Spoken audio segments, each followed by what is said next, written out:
Congratulation आज की super bless night के लिए।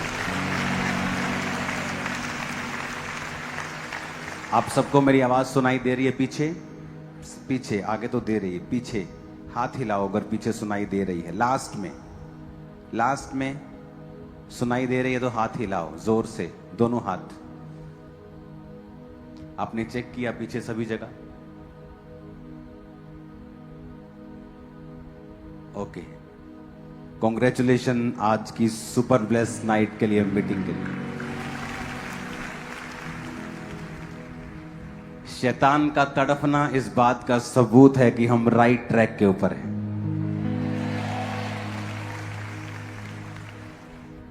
और शैतान का जी मितलाना इस बात का सबूत है कि आप लोगों की प्रार्थनाएं उसे तंग कर रही हैं।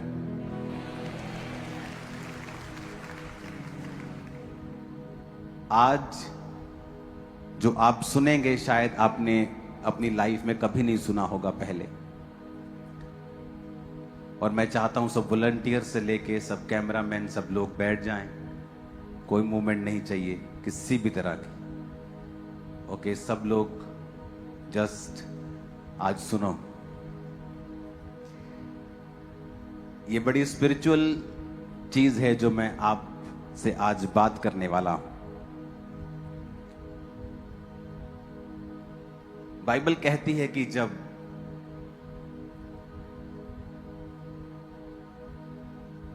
शमूएल नबी ने शाऊल को अपनी संगति में लिया, उसे वो खाना दिया जो उसके योग्य नहीं था बल्कि याजकों के योग्य था।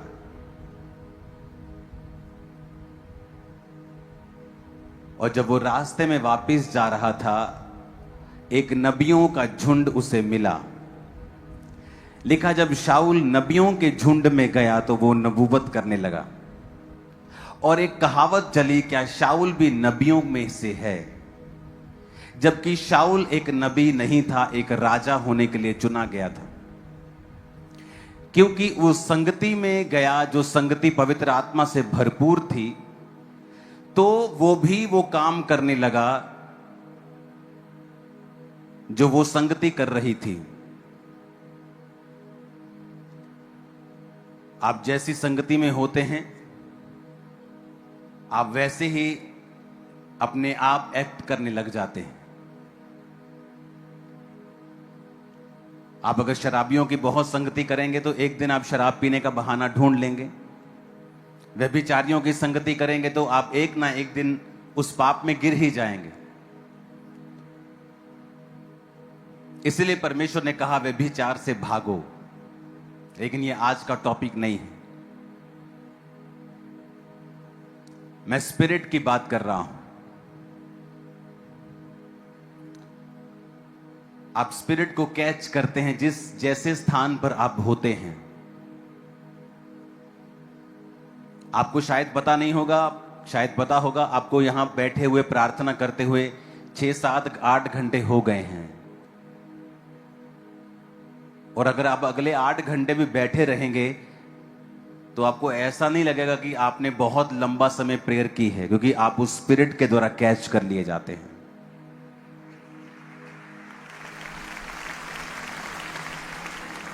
ये स्पिरिट है। अगर आप अमेरिका में जाएंगे तो वहां आपको एक स्पिरिट मिलेगी जो बोने की स्पिरिट है। लोगों का हृदय, अगर आप पूरी दुनिया में जाएंगे क्रिश्चियनिटी के लिए, भवनों के लिए, उसके कामों के लिए, अगर किन्हीं लोगों का खुला है तो वो यूएसए के लोग हैं। क्यों? क्योंकि वहां पे जब बिजनेसमैन लोग नए नए उठे और उनका बिजनेस परमेश्वर, वो क्रिश्चियन थे और बाइबल के हुक्मों के अनुसार वो चलना शुरू हुए, तो उनके बिजनेस फलवंत होने शुरू हुए। तो वही स्पिरिट कैच की दूसरे लोगों ने, और वही स्पिरिट कैच करते करते वो इतनी फैल गई कि आज वो सारे जो बिजनेसमैन लोग हैं, बहुत से परमेश्वर के साथ जुड़े हुए हैं। बहुत सारी चर्चिस को, बहुत सारे मिशनरी कामों को वो सपोर्ट करते हैं, क्योंकि वो स्पिरिट ने कैच कर लिया उनको।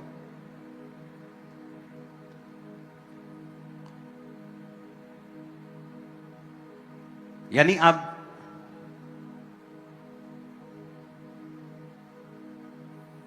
पतरस जब लंगड़ा चला के पूरे यरूशलेम में मशहूर हो गया, तो लोगों ने कहा कि ये कैसे लंगड़ा चला सकता है, क्या ये अनपढ़ और वही साधारण मनुष्य नहीं है? तो किसी ने कहा नहीं, ये जीसस के साथ रहे हैं, इनकी संगति जीसस के साथ रही है और उन्होंने वही स्पिरिट को कैच कर लिया जो जीसस के अंदर थी।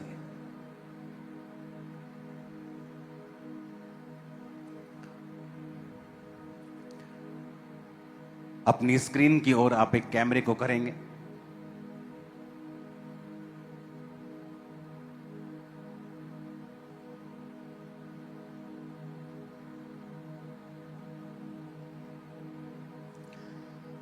पूरे दुनिया में, अब बड़े ध्यान से सुनना, कोई खेलना मत, ओके? पूरी दुनिया में सिर्फ उंगलियों में ऐसे देश हैं जहां पर यीशु मसीह के 2 से ज्यादा चेले गए हैं। अपने पड़ोसी को बोलो दुनिया में, अपने पड़ोसी को बोलो, बोलो दुनिया में कुछ ही ऐसे देश हैं जहां पर जीसस क्राइस्ट के 12 चेले जो चुने गए थे, प्रेरित, कुछ ही देश हैं जिन देशों में 2 से ज्यादा चेले गए थे। इंडिया कितने आए थे? एक, है ना, थोमा। सबको पता है इंडिया में आया थोमा। कब आए थे? सन 52 में। कहां आए थे? केरला में। पहला देश जहां पर जीसस क्राइस्ट के 2 से ज्यादा चेले गए हैं वो है इज़राइल और फलस्तीन का एरिया, जहां पर परमेश्वर के 2 से ज्यादा चेले गए हैं। दूसरा है ग्रीस, तीसरा है तुर्की, जहां पर 2 से ज्यादा चेले गए। चौथा है इटली, जहां पर परमेश्वर के 2 से ज्यादा चेले गए हैं। पांचवा एरिया है मेसोपोटामिया, जो बाइबल की पुरानी अगर आप पढ़ेंगे, मेसोपोटामिया देश का नाम, जो आज के सीरिया, ईरान और इराक। और छठा है हमारा इंडिया, जहां पर 2 से 1 से ज्यादा चेले यहां पर आए थे। छठा है इंडिया, जहां पर यीशु मसीह के 12 चेलों में से 2 चेले यहां आए थे। लोगों को एक चेला पता है, थॉमस। कौन था वो? कौन था?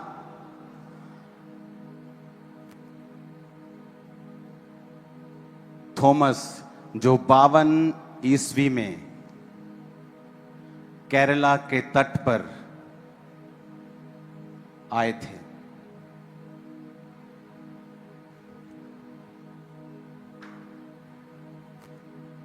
सेकंड चेले का नाम लेने से पहले मैं ये चाहता हूं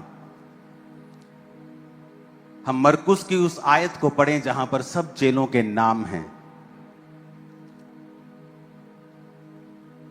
उसने 12 पुरुषों को नियुक्त किया कि वे उसके साथ साथ रहें और उन्हें भेजे कि वो प्रचार करें और दुष्ट आत्माओं को निकालने का अधिकार रखें। इसकी सीसी बंद करो। ये वो हैं शमौन, जिसका नाम उसने पतरस रखा, जबदी का पुत्र याकूब, याकूब का भाई यूहन्ना, जिसका नाम उसने बुअनगरीस अर्थात गर्जन के पुत्र रखा, आंद्रियास, वही आंद्रियास जो मैंने ग्रीस में आपको दिखाया था, याद है कि नहीं? आंद्रियास यीशु मसीह का पहला चेला, जो पूरी दुनिया में प्रीच करता करता करता फिर ग्रीस के पतरस नाम की जगह पर कुर्बान हुआ और वहीं पर उसकी कब्र थी। उसके बाद उसकी कब्र को, उसके शव को ले जाया गया तुर्की, उसके बाद रोम, रोम से फिर उसका सिर को आज वहीं रखा हुआ है।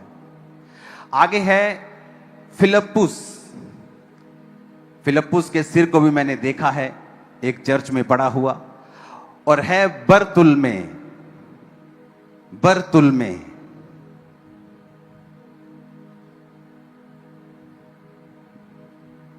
अपने पड़ोसी को बोलो, दूसरा है बरतुल्मै।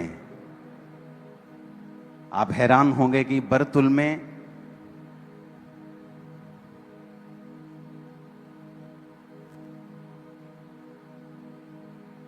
बरतुल्मै परमेश्वर का चेला ये भारत में आता है और ये कर्नाटक के एक तट पर, क्योंकि लोग उस समय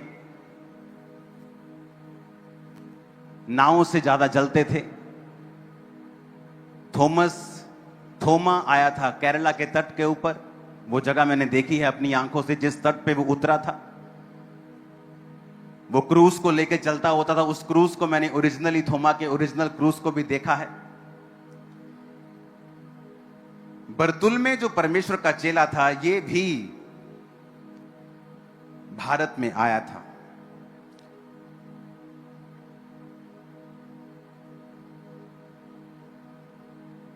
मैं ये आपको क्यों कह रहा हूं?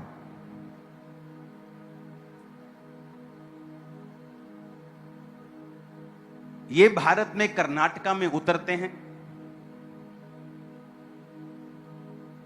उसके बाद ये गोवा में प्रचार करते हैं। ओके, रहने दो प्लीज। मैंने आपको उसकी जैसी पिक्चर बोलने के लिए कहा था, सेम नहीं। और तीसरा, मुंबई के कल्याण में वो रुकते हैं, लोगों को प्रचार करते हैं, जबरदस्त प्रचार करते हैं। बहुत से लोग जो जादू टोना करने वालों के संग ठीक होने के लिए जाया करते थे और वो उनसे पैसे लिया करते थे और लोगों का शोषण किया करते थे, बरतुल्मै ने उन लोगों को फ्री में हील किया और बहुत से लोग चंगे हुए उन जगहों के ऊपर। जब बरतुल्मै को हील किया, बरतुल्मै ने जब उन लोगों को हील किया और उसने वहां पर प्रचार करते करते फिर वो आर्मेनिया में चला गया। वहां का मेन राजा, उसने परमेश्वर को अपना जीवन दिया, क्योंकि बरतुल्मै की लाइफ से बहुत बड़े बड़े जो पॉलिटिशियन और बड़े बड़े राजा होते थे वो बदल जाया करते थे। बरतुल्मै को जब प्रचार करके उस राजे को उसने चेंज कर दिया, तो राजा का भाई, उसको इतना गुस्सा आया क्योंकि वो परमेश्वर को मानने वाला नहीं था। उसने बरतुल्मै को सताया और उसकी स्किन को, पूरी बॉडी से, जीवित होते हुए बरतुल्मै की पूरी स्किन को उसकी बॉडी से उतार दिया। और उसको कहा गया कि अब, ये आप स्क्रीन पे देख सकते हो, ये बरतुल्मै के जो हाथ में है ये उसकी अपनी स्किन है, अपनी चमड़ी है, उसकी अपनी चमड़ी बरतुल्मै की। और बरतुल्मै इसी हालत में रहा। उसकी अपनी स्किन को उतार कर उसके हाथ में दे दिया गया।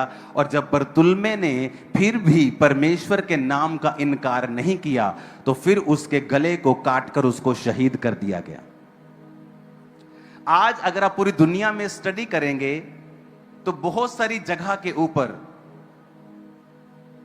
जिनको ये बात हमारे लिए नहीं है, लेकिन जस्ट मैं आपको एक नॉलेज के लिए कह रहा हूं कि कुछ लोग संतों को प्रार्थना करना शुरू करते हैं। हम जानते हैं हमें जीसस के सामने ही प्रार्थना करनी है, लेकिन ये जो परमेश्वर का संत था, इसकी स्किन को उतार कर इसको शहीद किया गया। और वो लोग जिन्होंने इसको शहीद किया, वो लोग आर्मेनिया और भारत के मिले हुए लोग थे। थॉमस भी यही भारत में ही कुर्बान हुआ। जब वो लगातार 20 साल उसने प्रचार किया, और जब प्रचार करके वो एक गुफा में गए प्रार्थना करने के लिए, जब प्रेयर कर रहे थे, तो वहां के लोगों ने आकर उसे भाले से मार दिया था। तो ये वो दो चेले थे जिनका ब्लड भारत के लिए बहा है। जो देश में आए हैं, लोग सोचते हैं कि जब गोरे आए 1900 में अपनी कंपनी लेके 1800 में, तब गोरे भारत देश में क्रिश्चियनिटी को लेके आए। क्रिश्चियनिटी जब गोरों के पास नहीं थी, उससे पहले वो भारत में थी, और 2 जीसस के ओरिजिनल चेले उसे लेके आए। जब वो प्रचार कर रहे थे, लोगों को हील किया, लोगों को डिलीवर किया, भारत के लोगों को प्रचार किया, उनकी स्किन को उतार दिया गया, उनके गले को काट दिया गया, और थॉमस को भी इसी तरह कुर्बान कर दिया गया, और उनका ब्लड यहां के लोगों के लिए बहा। मत करो ऐसा। अपने पड़ोसी को बोलो, खून बोलता है। आज जो आप यहां बैठे हो ना, ये उसी सुसमाचार का प्रमाण है जो आज से 2000 साल पहले ये 2 सेवकों ने परमेश्वर के यहां पर आकर अपनी जान की परवाह ना किए बगैर मुझे और आपको सुनाया था। हालेलुया। बरतुल्मे की हीलिंग इतनी स्ट्रांग थी कि जो जादू टोना करने वाले लोग थे, वो बात करते थे दुष्ट आत्माओं से, और जब बरतुल्मे ने उस जगह के ऊपर एंटर किया था, वो दुष्ट आत्मा ने बोलना बंद कर दिया था, और उसके पूजने वाले सभी पूछने लगे कि ये चुप क्यों हो गई है। और वो दूसरी दुष्ट आत्मा के पास गए, और उस दुष्ट आत्मा ने कहा, परमेश्वर का एक जन बरतुल्मे वहां एंटर हुआ है, और उसने उस शैतान को बांध दिया है। अब वो बात नहीं कर सकता। और जब बरतुल्मे ने राजा को दिखाया कि मैं तुझे दिखाता हूं कि जीवित परमेश्वर कौन है, और उसने जब कमांड किया कि शैतान निकल आए, और शैतान निकला और सब चीजों को वहां की तबाह करके वो वहां से चला गया। उस राजा ने उस मिरेकल को देखा और अपना जीवन परमेश्वर को दे दिया। इस बात से उसका परिवार नाराज हो गया, और उन्हें बरतुल्मे की स्किन को अलाइव, उसके जीवित होते हुए ही उसकी सारी चमड़ी से उखाड़ दिया। क्योंकि हमें थॉमस का मालूम था, हमें मालूम नहीं था कि बरतुल्मे भी एक सामर्थी परमेश्वर का जन।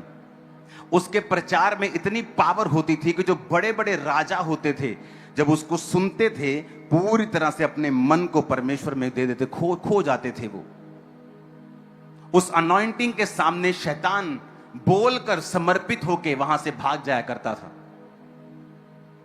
लोग फ्री में आके चंगा होते थे, आजाद होते थे।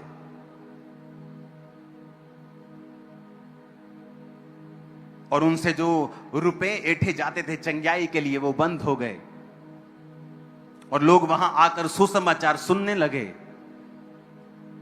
और वो कर्नाटक से लेके, गोवा से लेके, महाराष्ट्र से लेके प्रचार करके फिर वो आर्मेनिया में निकल गए।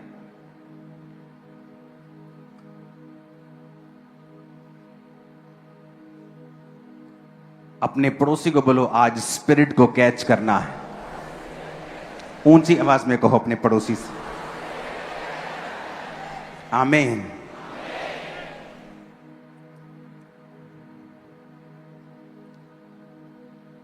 और अगर आप बाइबल में देखेंगे तो इसको नथेनियल भी बोला गया है, इस बरतुल्मे को। और फिलिप्पुस जो परमेश्वर का चेला था, उसने परमेश्वर के साथ इसको इंट्रोड्यूस करवाया था। और परमेश्वर ने मुझे यह फजल दिया कि मैं फिलिप्पुस के भी उस शरीर को देखकर आया हूं जो वो परमेश्वर के लिए कुर्बान हुआ था। और वही था जो परमेश्वर के दास नथेनियल को, जो बाद में बरतुल्मे बना, उसे वो परमेश्वर के पास लेके गया था। ऊंची आवाज में बोलो हालेलुया।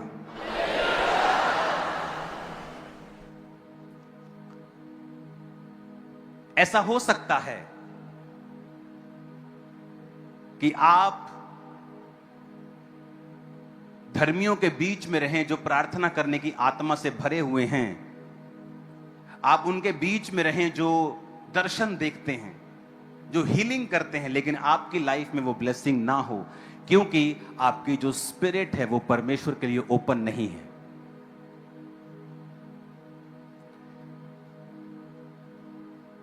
मुझे ग्रीस के लोगों ने बताया कि वहां के ग्रीस के लोगों ने कहा कि हम ग्रीस में रहते हैं 20 साल से, लेकिन जो भेद आपने इंडिया से आके ग्रीस के बताए हमें खुद नहीं मालूम। हम 20 साल से यहां रहते हैं, हमें नहीं पता था। मैंने कहा जब मैं पतमुस की गुफा से निकला हूं, परमेश्वर ने मेरी स्पिरिट को ओपन किया है, जो पहले कभी नहीं था।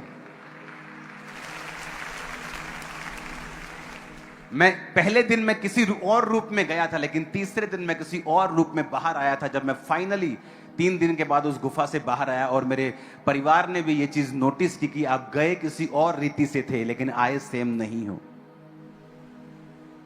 उसके बाद परमेश्वर के जो वचन की भेद की बातें थी, किस तरह से क्रिश्चियनिटी स्टार्ट हुई पहली सदी से लेके अब तक, वो सारा सदी बाय सदी, दशक बाय दशक क्या हुआ, हिस्ट्री दर मेरी आंखों के बिल्कुल ऐसा सामने है जैसे वो 2 दिन की बात हो। और परमेश्वर ने जो भेद मुझ पे खोलने शुरू किए, क्यों? क्योंकि प्रकाशित वाक्य में मैंने उस रेवलेशन की स्पिरिट को क्या किया, कैच किया। वहां बहुत से लोग थे जो विजिट करने के लिए गोरे आ रहे थे वहां। अच्छा, ओके, वाओ, वेरी गुड, ठीक है, फाइन, चलो आगे। लेकिन मैं वहां पे गया था रिसीव करने की आत्मा के साथ। ओ, यहां पे परमेश्वर खड़े हुए थे, मैं वहां लेट गया। मैं किसी फोटो के सामने लेटा हुआ नहीं था, किसी क्रॉस के सामने लेटा हुआ नहीं था, मैं वहां लेटा था जहां परमेश्वर खड़े थे। और मैं वहां प्रेयर कर रहा था, मैं अपनी वाइफ को बता रहा था कि यहां पर परमेश्वर का मुंह था, क्योंकि जब उसके मुंह से निकला तो तरेड़ पड़ी और वो तरेड़ 3 भागों में फैल गई। तो जहां पे वो था एग्जैक्ट, हम वहीं खड़े होकर प्रार्थना कर रहे थे। और जहां पर वो लिखा गया था, प्रकाशित वाक्य जहां लिखा गया था, वहां पर भी हम बैठकर, वहां पर भी लेटकर हम प्रार्थना कर रहे थे। वहां बाइबल पढ़ी थी इसलिए नहीं क्योंकि वहां पे वो लिखा गया था, वहां कोई चीज पड़ी थी इसलिए नहीं, क्योंकि वहां पे वो लिखा गया था। वो रेवलेशन की केव में जब मैं गया तो मेरी स्पिरिट ने उस रेवलेशन को रिलीज किया, क्योंकि मुझे ये टेस्टिमनी मिली थी कि ब्रदर, जब मैं वहां पे गया, एक परमेश्वर के नबी ने मुझे कहा था कि ब्रदर, जब मैं वहां गया और वहां से वापस आया तो परमेश्वर ने ऐसे ऐसे मेरे सामने बाइबल के भेद ओपन किए। तब मैं उसकी बात को सीरियसली नहीं लिया। मैंने कहा हाँ हाँ, ठीक है ठीक है ठीक है, okay, very good very good. लेकिन जब मैं खुद वहां था और खुद जब मैंने उस स्पिरिट को, क्योंकि पहली फुल नाइट मैंने प्रेयर की अपने रूम के बाहर, एक जगह थी जहां मैं रह रहा था, पेड़ों के साथ ढकी हुई पहाड़ों के बीच में, कोई मेरी फैमिली मेंबर बाहर नहीं था और मैं अकेला था। मैंने फुल नाइट प्रेयर की। जब सूर्य चढ़ने लगा मैं अंदर गया रूम में, फिर मैं सो गया, उठा, फिर गुफा में फिर प्रेयर, फिर तीसरे दिन गुफा में गया, फिर प्रेयर, रात को फिर प्रेयर। लेकिन मैं जानता था कि मैंने उस स्पिरिट को कैच किया है। नेक्स्ट डे जब हम थिस्सलुनीकियों में थे, आप इमेजिन नहीं करेंगे, 8-8, 10-10 घंटे मैं और मेरी वाइफ अलग, मैं अलग, हम 10-10 घंटे बाइबल में थे। और जब 10 घंटे के बाद हम उठ रहे थे बाइबल स्टडी से, हमें ऐसा लग रहा था कि 2 मिनट ही बाइबल पढ़ी, इतने फ्रेश थे हम 10 घंटे के बाद। आप थक जाते हो 10 घंटे, हमें ऐसा लग रहा था कि ऐसी आंखें खुल जाती, अलर्ट आदमी हो जाता ना नशा करके, जैसे अलर्ट आंखें खुल जाती, ऐसी आंखें खुल रही थी, नींद नहीं आ रही थी, ऐसे अलर्ट हो रहा था, ऐसे परमेश्वर वो भेदों को जाहिर कर रहा था, क्योंकि आप स्पिरिट को कैच करते हैं। क्यों परमेश्वर ने आपको बोला है तुम अच्छी संगतियों को करो? क्यों आपको बोला जाता है जब भी आप संगति करो, अनॉइंटेड संगतियों को करो? उसके लिए चाहे आपको 200 रुपया किराया लगा के जाना पड़ रहा है, अनॉइंटेड संगतियों को करो, चाहे उसके लिए आपको कुछ भी करना पड़े। आप अनॉइंटेड संगतियों में जाते हो, आपको फाइट करनी पड़ती है, शैतान आपसे फाइट करता है, फालतू की फाइट आपके घर में होती है, कई बार फालतू का शैतान झंझट डालने की कोशिश करता है। क्यों? उसको पता है कि यही ये स्पिरिट को कैच कर लेगा, ये वहां यहां पे स्पिरिट को पकड़ लेगा और ये सेम स्पिरिट के साथ भर जाएगा जो स्पिरिट चर्च के ऊपर है, जो ग्रेस चर्च के ऊपर है। कई बार हो सकता है जो ग्रेस चर्च के ऊपर है, अगर आपका जीवन परमेश्वर के मन मुताबिक नहीं है, सब लोग भरेंगे, आप लोग ऐसे ही रहेंगे खाली के खाली। क्योंकि उस स्पिरिट को रिसीव करने के लिए आपको रिसीव करने वाला मन बनाना पड़ेगा। प्रकाशित वाक्य गुफा में बहुत से लोग थे, लेकिन बहुत कम थे, 100 में से 3-4 लोग ऐसे थे जो वहां प्रेयर की स्पिरिट के साथ आ रहे थे। मेरे साथ एक और कपल बैठा था, गोरा कपल बैठा था। एक लेडीज गोरी थी और उसका हस्बैंड गोरा था। और जब मुझे वो वर्शिप करता और आत्मा में कितनी घंटे बैठा हुआ देखा, तो उन्होंने किसी से बात नहीं की। जब सब लोग चले गए, आते गए, विजिटर आते गए, जाते गए, मैं साइड पे बैठा हूं, वो भी साइड पे बैठे। उसके बाद उन्होंने मुझसे बात की कि यहां पर एक और पहाड़ है जहां पर लोग रोज 8 घंटे प्रार्थना करते हैं, रोज एवरीडे। वो 8 घंटे वहां के सेवक जो हैं उस पहाड़ के डेली 8 आवर्स वो प्रेयर करते हैं हर रोज। वहां कोई औरत नहीं जा सकती, औरत विजिट भी नहीं कर सकती, सिर्फ आदमी लोग हैं जहां पर 8 घंटे रोज सेम जगह पे, सेम पहाड़ पे प्रार्थना करते हैं। वहां जाने के लिए वीजा लगता है, स्पेशल परमिशन होती है वहां जाने के लिए। वो स्पिरिट को जब आप समझ जाते हैं कि मुझे किस संगति में जाना है और कैसी स्पिरिट को कैच करना है, आप मानेंगे नहीं, मेरी आंखें खुल गई, मेरा दिमाग हिल गया। मुझे पिछले दिनों में जवाब मिला है कि मेरी सेवकाई परमेश्वर ने मुझे बताया कैसे शुरू हुई, क्यों ऐसी शुरू हुई और इसका रीजन क्या था। परमेश्वर ने मुझे मेरे ऊपर जाहिर किया। क्योंकि जब 2000 ये आई थिंक 8 की बात है या 7 की बात है, ये शायद 2008 की बात है, 8 की बात है शायद, ये 2008 की बात है, जब मैं और मेरे 2 साथी हम 7 दिन रात के रोजों में थे। 7 डे नाइट की फास्टिंग हम कर रहे थे। और दिन थे जनवरी के, 1 जनवरी से लेकर, उसमें मेरा बर्थडे भी था 5 जनवरी को, और वो वाले दिन थे मुझे याद है। और हम फास्टिंग में थे। और जब हम फास्टिंग कर रहे थे तो उस समय चर्च नहीं होती थी, सिर्फ 50-60 लोग, ऐसे सिर्फ इतने थोड़े लोग थे, 50-60 लोग होंगे बस, हाँ इतने ही थे, 50-60 लोग थे। और हम 7 दिन रात की फास्टिंग कर रहे थे। और जब 7 डे नाइट की फास्टिंग कर रहे थे तो ठंड बहुत थी, तो मैं अपनी शॉप पे काम भी करता था उस समय, और वो भी मेरे साथ थे, और हम आग सेक रहे थे बाहर, शॉप के बाहर। जैसे दोपहर का समय होता, जब इतनी ठंड होती थी दोपहर को धूप नहीं निकलती, वो वाले दिन थे जनवरी के।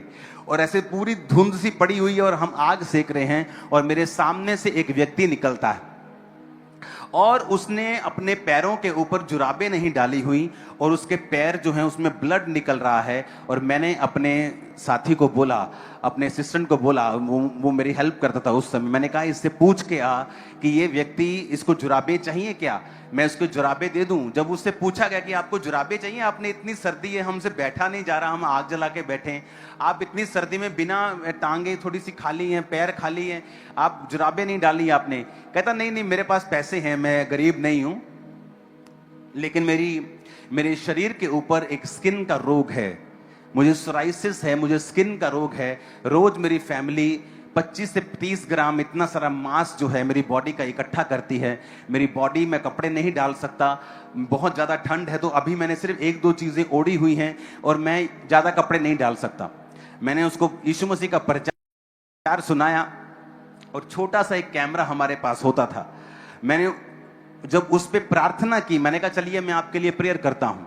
और उसके लिए जब मैंने प्रेयर की, और उस कैमरे पे हमने रिकॉर्ड भी किया, लेकिन वो पता नहीं क्या हुआ, हमारे पास वो रिकॉर्डिंग नहीं है, वो कैमरा थोड़ा बिगड़ गया, इधर उधर हो गया होगा। उस समय इतना ध्यान नहीं था हमें रिकॉर्डिंग रखनी है, क्योंकि मिनिस्ट्री नहीं थी, हमें मालूम नहीं था आगे क्या होगा, जस्ट शौक था कि परमेश्वर का काम करना है। तो जब उस स्किन के रोगी के ऊपर प्रार्थना की गई, वो स्किन का रोगी थोड़े दिन बाद आता है चर्च में, आकर खड़ा होता है, अपनी बॉडी दिखाता है, वो पूरी तरह साफ हो चुकी थी, पूरा क्लीन। वो स्किन का मिरेकल था, मेरी लाइफ का फर्स्ट मिरेकल, मेरी मिनिस्ट्री का फर्स्ट मिरेकल स्किन का मिरेकल था। उसके बाद सेवकाई आगे बढ़ती रही, बहुत से लोग स्किन के हील हुए, आप जानते हैं उनको। ना मुझे पैसे का शौक था, ना मुझे किसी और चीज का शौक था, मुझे था कि परमेश्वर मुझे तेरी, और मैंने प्रभु को कहा था, प्रभु अगर मुझे तूने मिरेकलस पावर्स के लिए नहीं चुना है तो तू मुझे मार सकता है, मैं तेरे पास आने के लिए तैयार हूं, मुझे कोई शौक नहीं है जीने का। ये मेरी प्रार्थना होती थी कि मुझे ले जा, कोई प्रॉब्लम नहीं है, लेकिन अगर मुझे इस्तेमाल करना है तो इसी तरह करना। और मुझे नहीं मालूम था, क्योंकि आप स्पिरिट कैच करते हैं। वो बरतुल में जो भारत के लिए अपनी स्किन को उतरवा कर गया, जीसस ने वही स्पिरिट हम में डाल दी, वही सेम। आप ये बातों को बहुत स्पिरिचुअल, आपको आंखें चाहिए ऐसी बातें समझने के लिए। ये स्पिरिट है, ये न्याय है परमेश्वर का बरतुल्मे के साथ, कि तू इस भारत की कलीसिया के लिए अपनी चमड़ी को उधड़वा के आया था, अब मैं इन्हीं की चमड़ियों को ठीक कर रहा हूं। देख, जो तूने बीज बोया था, आज भी जब आप परमेश्वर की राहों पे सीधे होके चलते हैं, आप सेम जीसस की उस स्पिरिट को, उस हीलिंग को कैच करते हैं, आप सेम अनॉइंटिंग को कैच करते हैं। आप उन लोगों के साथ रहते हैं, आप सेम उसी अनॉइंटिंग को कैच करते हैं। इसलिए परमेश्वर ने कहा, जो प्रभु के साथ संगति करता है वो उसके साथ एक आत्मा हो जाता है। आप प्रभु के जैसे ही बन जाते हैं जब आप परमेश्वर के साथ संगति को करते हैं। आप सेम स्पिरिट हो जाते हैं और आप सेम वही कार्य परमेश्वर आपके जीवन से लेने लगता है। क्योंकि मैं हमेशा सोचता था कि परमेश्वर ने मेरी सेवकाई में जो फर्स्ट मिरेकल किया था मेरे 7 फास्टिंग में, वो स्किन का मिरेकल था, ह्यूज मिरेकल था। उसकी वीडियोग्राफी हुई, हमने देखा, हम बड़े आनंदित थे। उसकी टेस्टिमनी हुई 50 लोगों में कि देखो ये, उस समय कैमरे में दिखाया कि देखो ये कैसा आया था। हमने इसकी पिक्चर ली, हमने एक रूम में ले जाके उसके पूरे कैमरा उसकी बॉडी पे मारा, और अब देखो ये कैसा है। और वो अनॉइंटिंग बढ़ती गई, वो ग्रेस बढ़ती गई, हजारों हजारों लोग हील होते गए, क्योंकि स्पिरिट को कैच कर लिया गया था। Hallelujah, hallelujah. इसलिए आप देखते हो अनॉइंटेड लोगों का विरोध सबसे ज्यादा है, उनकी फाइट सबसे ज्यादा है, क्योंकि शैतान जानता है ये वही हैं जो स्पिरिट को इंपार्ट करेंगे दूसरे के ऊपर। वो ठंडे लोगों से नहीं डरता, उसे पता है ये क्या इंपार्ट करेंगे। ये खुद ठंडे हैं तो ठंडापन इंपार्ट करेंगे, ये खुद जेलसी करते हैं तो जेलसी को अपनी कलीसिया के ऊपर भी इंपार्ट कर देंगे दूसरे सेवकों के लिए। ये खुद इनसिक्योर है और वही इनसिक्योरिटी अपने चेलों के ऊपर, अपनी कलीसिया के ऊपर इंपार्ट कर देंगे। शैतान उनसे नहीं डरता है, उसे पता है एक व्यभिचारी व्यभिचार को ही इंपार्ट करेगा। एक चोर हमेशा ऐसे बहाने लगाकर चोरी की चोरी ही आपके ऊपर इंपार्ट करेगा। एक गलत संगति आपको वैसा ही बना देगी। और जब आप राइट संगति में होते हैं, धीरे धीरे आप उसी स्पिरिट को कैच करने लगते हैं। और यीशु मसीह के नाम में जो टेस्टिमनीज मेरे और मेरे परिवार की हैं, वो आपके और आपके परिवार की होंगी 100%। वो आपकी और आपकी सेवकाइयों की होंगी इन जीसस नेम। ये आत्मा की बातें हैं, इन्हें शारीरिक मनुष्य नहीं समझ सकता। वो नहीं समझ सकता ये क्या हो रहा है, मैं किस स्पिरिट की बात कर रहा हूं। Hallelujah, hallelujah. कि जब आप परमेश्वर की आत्मा के साथ एक संग होते हैं, आप कैच करते हैं उसमें से, आप वैसे ही बनना शुरू हो जाते हैं जैसी संगति में आप होते हैं। ये इंपॉर्टेंट है कि आप स्पिरिचुअल लाइफ में बढ़ें, ये इंपॉर्टेंट है कि आप संगति में बढ़ें, इंपॉर्टेंट है कि आप अनॉइंटेड संगतियों के लिए प्रार्थना करें। जब बाइबल कहती याकूब, कौन याकूब? वही यूहन्ना प्रकाशित वाक्य का भाई, मरवा दिया गया। जब तलवार से मरा तो कलीसिया को अपनी गलती महसूस हुई कि चाहे वो अनॉइंटेड है, पर हमें अपने सेवकों के लिए प्रार्थना करने की जरूरत है। और जब उन्होंने देखा कि लोग बड़े खुश हो गए अन्य जाति की उस एक चेले को मार दिया, उन्हें लगा पॉलिटिकल बड़ा गेन मिल रहा है, हमें तो बड़ा फायदा हुआ, हमें एक चर्च को डाउन करके। अब दूसरी चर्च को पकड़ते हैं, तो उन्होंने पतरस को पकड़ लिया।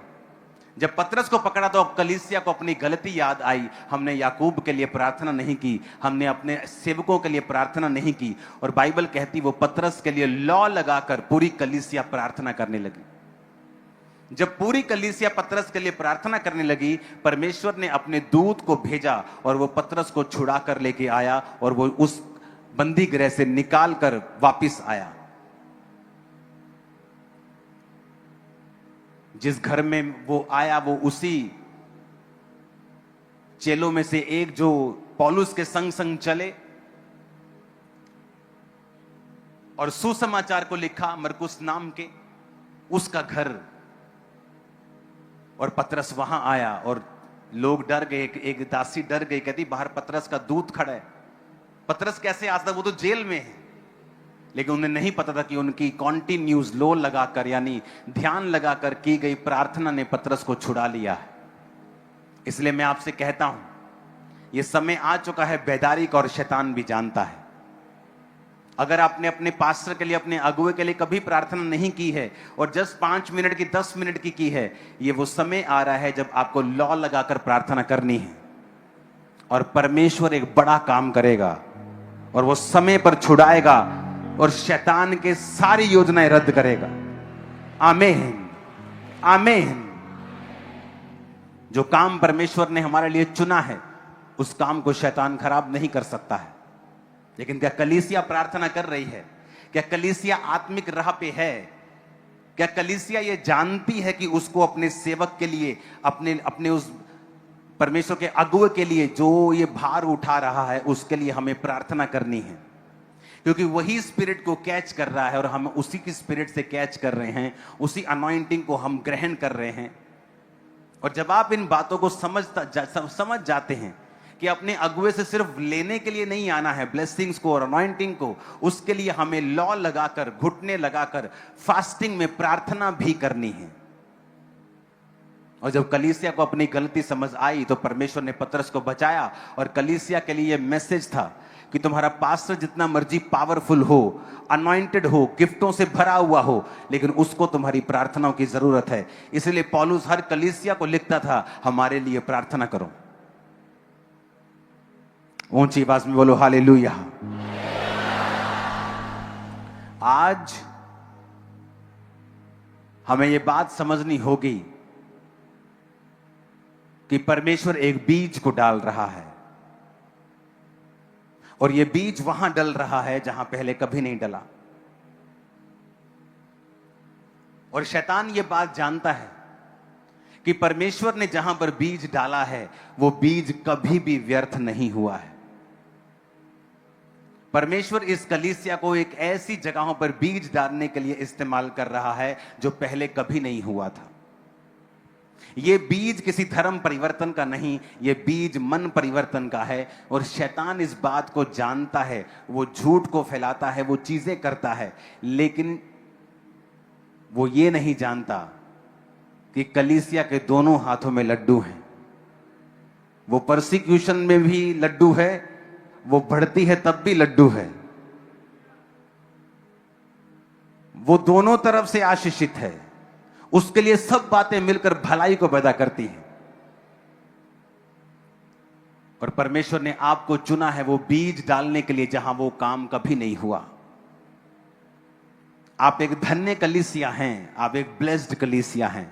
इसलिए नहीं कि आप में एक जबरदस्त मिरेकल्स हो रहे हैं, इसलिए नहीं कि आप में जो बहरे सुन रहे हैं, कैंसर ठीक हो रहे हैं, इसलिए भी कि परमेश्वर ने आपको चुना है उस बीज को डालने के लिए जो परमेश्वर सदियों से प्लान करता आ रहा था। इस कलीसिया की भविष्यवाणी इस कलीसिया के जन्मने से पहले हुई थी। और यहां से कुछ ही किलोमीटर की दूरी के ऊपर एक बहन आई थी और उसने कहा था कि यहां खामरा में मैं एक कलीसिया को देख रही हूं जो सबसे बड़ी कलीसिया होगी भारत की और परमेश्वर वहां काम करेगा। और मैं तब क्रिश्चियन भी नहीं था, शायद क्रिश्चियन भी नहीं था, पास्टर छोड़ो, क्रिश्चियन भी नहीं था। परमेश्वर को तब मालूम था हम सब उसके प्लान का हिस्सा हैं। एक दूसरे के लिए प्रार्थना करना मत छोड़ें, संगति करना मत छोड़ें। हमारी संगति, हमारी प्रेयर, हमारी फास्टिंग हमारे बीजों से भी एक कदम ऊपर रखती है। जो वैल्यू है, जो उसकी कीमत है, हमारी फास्टिंग, हमारी प्रेयर, परमेश्वर के सुसमाचार के लिए हमारा प्रयास, ना डर ना भय किसी चीज का, शैतान की ऐसी की तैसी वो हमारी जूती के नीचे है। आमीन। और वो कुचलवा देगा परमेश्वर धर्मियों के पैरों से शैतान की हर योजना को। लेकिन आपको घबराना नहीं, डरना नहीं, प्रेयर करते रहना है, क्योंकि ये प्रेयर हमारी सबसे बड़ी पावर है, ताकत है। हमारी ताकत धरने लगाना नहीं है। आप एक धरना लगाएंगे, दूसरे भी 2 धरने लगा देंगे, लेकिन जो आप प्रेयर करते हैं, दुनिया की कोई ताकत आपको रोक नहीं पाएगी। जो प्रेयर आप करते हैं, कोई उसका मुकाबला नहीं कर पाएगा। जो प्रेयर आप करते हैं, कोई पैसा उसका मुकाबला नहीं कर पाएगा, कोई दुनियावी हुकूमत उसका मुकाबला नहीं कर पाएगी, और परमेश्वर उन कामों को कर पाएगा जो उसने सोचा हुआ है। आप मेरी बात समझ रहे कि नहीं? इसलिए कहा जाता है अच्छी संगतियों में जाएं। वहां जाने के लिए आपको मूल्य अदा करना पड़ता है, आपको लाइन में कई बार लगना पड़ता है, आपको हर चीज के लिए आपको फाइट करनी पड़ती है, कई बार मुश्किल है कई बार, लेकिन परमेश्वर ने उसका एक असर भी ठहराया है आपकी लाइफ के ऊपर। आमीन। मेरा यह विश्वास है कि आप समझ गए होंगे कि दुनिया में उंगलियां कम हैं, उंगलियों से कम देश हैं जहां पर जीसस क्राइस्ट के 2 से ज्यादा चेले गए हों, और हमारा भारत उन्हीं देशों में से एक है। वो कितना इंपॉर्टेंट होगा परमेश्वर की निगाह में, वो कितना जरूरी होगा खुदा की निगाह में। आप कई देश देखो, वहां परमेश्वर को कोई 12 चेलों में से एक चेला भी नहीं गया है। बहुत से देश हैं, एक चेला भी नहीं गया, लेकिन भारत वो देश जहां 2 चेले आए हैं परमेश्वर, और सामर्थी चेले, मिरेकल्स किए हैं उन्होंने। ऐसे मिरेकल्स के राजा लोगों ने अपने घुटने टेक लिए थे उनके सामने। दुष्ट आत्माओं को बोलना बंद करा दिया था, दुकानें बंद हो गई थी उन लोगों की, और उन्होंने फ्री में लोगों को हील किया और डिलीवर किया। स्किन हाथ में पकड़ा दी थी। ये स्किन है हाथ में, ये शॉल नहीं है, स्किन हाथ में स्किन अलाइव, जीवित थे वो, और उनको मौका दिया स्किन निकाल के, अभी भी मान जाओ, और वो स्किन हाथ में पकड़ के बोलते थे नहीं, और लोगों को प्रचार करते थे, और एंड में उसके गले को काटा गया। Hallelujah, hallelujah. अब मुझको जवाब मिल रहे हैं मेरी सेवकाई में, पहले ऐसे मिरेकल्स क्यों हुए? क्योंकि परमेश्वर किसी को जवाब दे रहा था, वो शैतान को दिखा रहा था कि तू कुछ नहीं कर सकता, तू जीरो था, है और रहेगा। Hallelujah, hallelujah. सबसे ज्यादा जो सिर काटे हैं, सबसे ज्यादा जो लोगों को मरवाया है क्रिश्चियनिटी में, वो रोमी लोग थे। किसने मरवाया जीसस को? किसने कहा था जाओ क्रूस पे चढ़ा दो? कौन था वो? रोमी थे। किसने पौलुस को मरवाया? रोमियों ने। किसने चेलों को मरवाया? रोमियों ने। अंद्रियास को किसने मरवाया? रोमियों ने। उनका सेंटर कहां था? रोम, इटली में। और वो सताते गए, लेकिन कलीसिया इतनी बड़ी कि 305 ईस्वी में, आज से 1700 साल पहले, एक एम्परर ने कहा अब मैं इस कलीसिया को पूरी तरह से खत्म कर दूंगा, और उसने उस कलीसिया को शेरों से नुचवाया, अलग अलग तसीहे दिए, मारा पीटा। जो मूसा के टाइम पे बच्चों को मार दिया जाता था लड़के पैदा होते ही, उससे कहीं अधिक उनको मारा और पीटा और खत्म कर दिया और कत्ल करवा दिया। बच्चों को, छोटे बच्चों को, माओं को, बहनों को, सबको 6 साल कत्ल, मास मर्डर्स करवाने के बाद वो बीमार हो गया और अपनी डेथ बेड से बोला मेरी परसिक्यूशन फेल हो गई है। ये लोग और ज्यादा परमेश्वर पर विश्वास करने लगे हैं।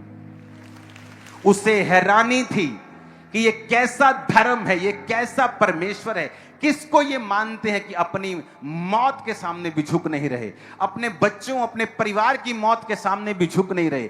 किस परमेश्वर को ये मानते हैं? वो देखकर शॉक हो गया और उसने एक आज्ञा दी। उसने कहा, मैं रोमी एम्परर इस बात की घोषणा करता हूं कि मेरी की गई परसिक्यूशन फेल हो चुकी है और क्रिश्चियनिटी अब इस देश में एक लीगल धर्म है और ये सब लोग इसे जो मानना चाहता है इसे मानेगा। 311 ईस्वी। उसके बाद क्रिश्चियनिटी एक लीगल धर्म हो गया। कुछ लोग क्रिश्चियनिटी को मानने लगे, कुछ लोग अपने धर्म को मानते थे। उसके 70 साल बाद एक और राजा बीमार हुआ और उसे मालूम था। उसके बीच में बहुत से राजे आए, कुछ गए, कुछ लोगों ने फिर मसीहियों को तंग किया, लेकिन उतना तंग किसी ने नहीं किया जो उसने किया था। उसके बाद 380 दशक में वो राजा बीमार हुआ। बीमार होने के बाद उसी शहर के अध्यक्ष कलीसिया के हेड के द्वारा, कलीसिया के हेड पास्टर के द्वारा उस पर प्रेयर हुई। वो राजा हील हुआ और उसने घोषणा की, अब पूरे रोमी साम्राज्य का परमेश्वर आज से यहोवा है। जिस रोमी साम्राज्य ने जीसस को कुर्बान किया, जिस रोमी साम्राज्य ने पतरस से लेके हर बड़े चेले को कुर्बान किया, अब वो रोमी साम्राज्य का बड़ा चेहरा, सबसे बड़ा राजा कहता है, आज से इस रोमी साम्राज्य का परमेश्वर यहोवा है। और उन्होंने सारी बिल्डिंग चर्चिस में बदल दी थी। जो रोम कत्ल करने के लिए चेलों का मशहूर था, फिर वो रोमी साम्राज्य क्रिश्चियन साम्राज्य बन गया। उसके बाद उन्होंने अपनी पावर, उनके दिल में आया कि वो अपनी पावर को, जो फिजिकल पावर थी, जो राजधानी रोम से वो तुर्की में ले जाएं, इस्तांबुल में। फिर वो अपने राज को तुर्की में ले गए, इस्तांबुल में, और रोम जो था वो खाली हो गया। रोम जब खाली हुआ तो वहां पे एक वैक्यूम था। वहां पे सब अध्यक्ष, बिशप, परमेश्वर के सब चेले वहां पे थे, लेकिन वहां पे कोई गवर्नर नहीं था। तो वहां पे शारीरिक रूप में राज्य करने के लिए भी पोप चुने गए। और उसके बाद वो रोमन कैथोलिक का जन्म हुआ, जिसे आप आज कैथोलिक देखते हो, रोमन कैथोलिक। तब वो कैथोलिक्स बोलते थे सिर्फ, यूनिवर्सल कैथोलिक का मतलब यूनिवर्सल है। और वहां वो चर्च स्टार्ट हुई 1000 ईस्वी में। फिर वो ग्रीक ऑर्थोडॉक्स में बटे, फिर वो और आगे आगे वो बढ़ते गए। लेकिन वो 300 ईस्वी में वो चर्च की शुरुआत हुई। और वो रोम, जहां रोमी साम्राज्य का हेड था, आज क्रिश्चियन लोगों का हेड वहां है।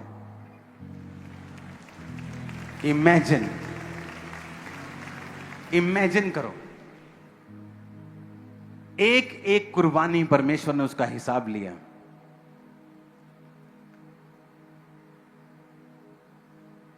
जहां रोम में बैठकर कत्लों के हुक्म दिए जाते थे, आज वहां दुनिया की सबसे खूबसूरत चर्चिस है।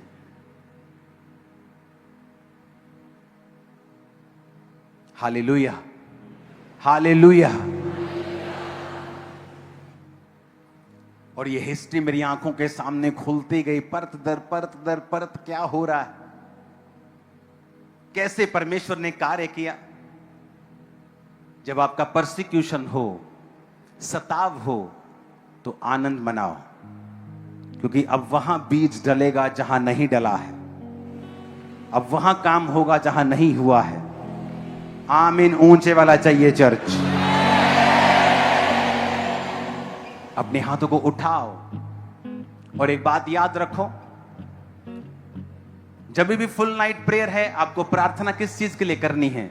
अपने सेवकों के लिए, अपनी स्पिरिट के लिए, कि परमेश्वर मैं वो स्पिरिट को, उस हीलिंग अनॉइंटिंग को, उस प्रोफेटिक अनॉइंटिंग को कैच करूं। मैं तेरी मस्से को कैच करूं, रिसीव कर लूं अपनी आत्मा के अंदर, कि मैं उस कार्य को करूं जिसके लिए मैं चुना गया हूं। आप फिर देखेंगे वही परमेश्वर जिसने चेलों को चुना, वही परमेश्वर आपको चुन के बड़े कार्यों के लिए इस्तेमाल करेगा। और याद रखो, शैतान जानता है ये उसके आखिरी दिन हैं, और वो जानता है परमेश्वर का सुसमाचार कितनी तेजी से फैल रहा है। और वो ये भी जानता है कि ये कोई धर्म नहीं है, लेकिन वो एक मैसेज दे के वो कलीसिया के खिलाफ लोगों को करना चाहता है। आपका काम है मैसेज देना, जीसस धर्म को नहीं जीवन को बदलने के लिए आए, दुखियों के लिए आए, लाचारों के लिए आए, नशेड़ियों के लिए आए, बीमारों के लिए, पापियों के लिए आए। ये मैसेज एक एक जन को देना। जब आप ये मैसेज एक एक जन को आज के बाद अपने मोहल्ले, नगर, अपने गांव में देंगे, आप जीसस की आत्मा को अपने मुंह के अंदर से फ्लो करता हुआ देखेंगे। आप देखेंगे आप नहीं बोल रहे हैं, पिता का आत्मा आपके अंदर से बोल रहा है और लोगों को बचा रहा है। आप देखेंगे बहुत से बड़े बड़े लोग आप बपतिस्मा लेते हुए चर्च में आता हुआ आप उन्हें देखेंगे इन जीसस नेम। आमीन। ऊंचा चर्च आमीन ऊंचे वाला चाहिए। Hallelujah, hallelujah, hallelujah.